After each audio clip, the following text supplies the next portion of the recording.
By now, you've probably noticed that Reform UK never holds back when it comes to exposing illegal migration in the UK, and rightly so too. And this time, Richard Tice has spilled some seriously shocking details that most are simply not aware of during a fiery debate at Westminster Hall. Take a look at the clip and see for yourself. There's another issue here, which is that there is a degree of illegal working going on in this country, which is completely off the scale, often unreported on.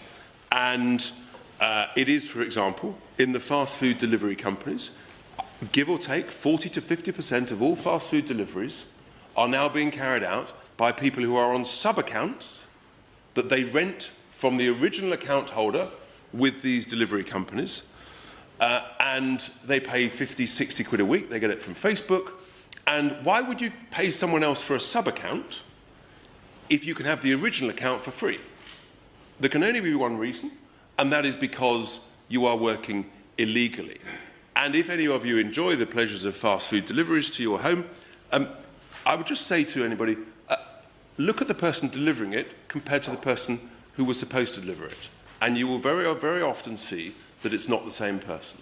So there is a scale of illegal working which has the sad effect, and I've seen it and spoken to people in certain towns, of suppressing wages of genuine British workers who want to earn a good living, and were earning a good living, by fast food delivery on bikes or e-bikes or whatever. And so again, there is a serious lack of fairness, which is completely unjust. And there is another level of illegal migration which I think needs touching on, Madam Chair, if you will bear with, because there is a strange thing that's going on now, and it's happening in my constituency of Boston, Skegness and elsewhere, of illegal, legal migration.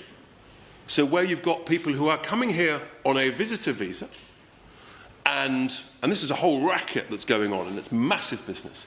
And then when they arrive here, they go to a high street store, high street shop, which they do in Boston, and they get told how to fiddle the figures and the numbers and the form to show that actually they were here pre-2020 and therefore they can subscribe under the EU settlement scheme, even though they've never been here before.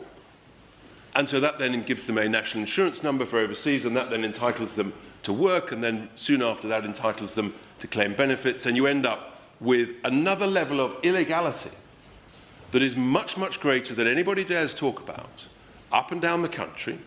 And it is incumbent upon this government, and I would hope everybody would agree, once again, competence in enforcement will stop this level of abuse, because it is suppressing the wages of British people, and it is adding huge pressure on housing demand when housing is at a critical shortage. I welcome the new Madam Chair. It's lovely to see you. And so we have to get on top of the illegality, whilst recognising, I believe, that legal migration, done well, is a very smart thing to do. Done badly, as it has been in recent years, has, I think, led to the massive challenges and concerns that I think many, many millions of people, tens of millions of people across the UK have. So, in summary, Madam Chair, I think it's about doing things well. It's about stopping illegal migration by doing the job properly so that we stop it. And it's about being smart about how we motivate our existing population, getting people skilled up and back into work, so that actually we don't need to rely on large amounts of inward migration when we're paying huge amounts for people to stay at home. That cannot be smart, good government, and I think any government, if they do that well, they will have the gratitude of the British people. And I think the British people just want someone to do this job properly. Thank you, Madam Chair. Will you be voting for Reform UK at the next general election? Let me know in the comments below, and I'll see you in the next one.